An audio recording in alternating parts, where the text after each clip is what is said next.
Ce fut un moment politique évidemment très important hier soir sur BFM TV, 19h, ce face-à-face entre Laurent Wauquiez et Ruth Elkrief, une mise au point de Laurent Wauquiez après ses déclarations devant les étudiants de l'école de management de Lyon. Est-ce qu'il s'est bien défendu, Christophe Barbier? Je ne trouve pas. D'abord, il se défend trop tard. Ce qu'on a vu hier, il aurait dû le faire vendredi dernier, en y ajoutant si possible même une dose d'humour et d'autodérision. Ça aurait été bienvenu. C'est trop tard. Ensuite, que vient-il nous dire? Il vient nous dire, il n'y a pas de duplicité chez moi. Il n'y a pas de double langage. Et il est l'illustration vivante de ce double langage. Un langage censé être sincère, parler vrai, cash, comme on dit, devant les étudiants, et un langage censé être hypocrite, arrondi, mielleux sur les plateaux de télé. Ce qu'il appelle élégamment, lui, le caca de taureau. Traduction de bullshit.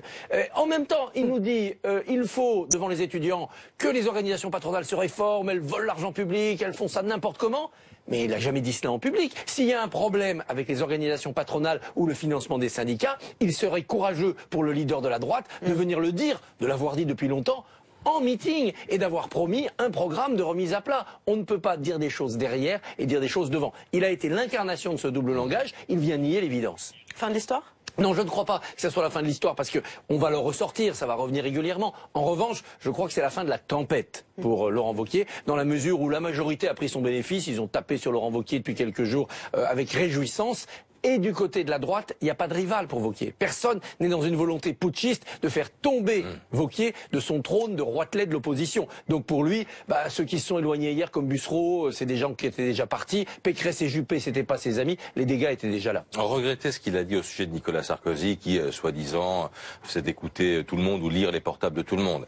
C'est un coup politique, c'est une stratégie, c'est une erreur. Si on veut tuer le père en politique, et il faut le faire en politique, on va jusqu'au bout. Vous imaginez Nicolas Sarkozy s'excuser d'avoir eu des mots trop durs sur Jacques Chirac en 2004 ou en 2006? Non, il y allait à fond parce qu'il jouait sa carte. Laurent Wauquiez est-il toujours sous l'ombre portée de Nicolas Sarkozy? Ou bien l'ère actuelle de la droite, c'est l'ère Wauquiez? Et on renvoie aux oubliettes de l'histoire, Nicolas Sarkozy. En plus, croire que venir s'excuser, c'est obtenir le pardon de Nicolas Sarkozy, alors c'est méconnaître Sarkozy. Parce que je peux vous dire que Sarkozy, et pour longtemps, il va lui garder une dent de lait.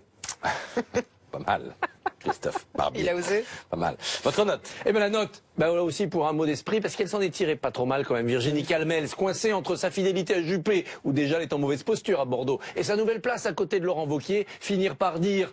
La parole est d'argent, mais le silence est d'or. C'était finalement mettre un peu de sagesse, un peu de féminité peut-être aussi, dans ce monde de brutes dans lequel nous vivons depuis quelques jours grâce à Laurent Wauquiez.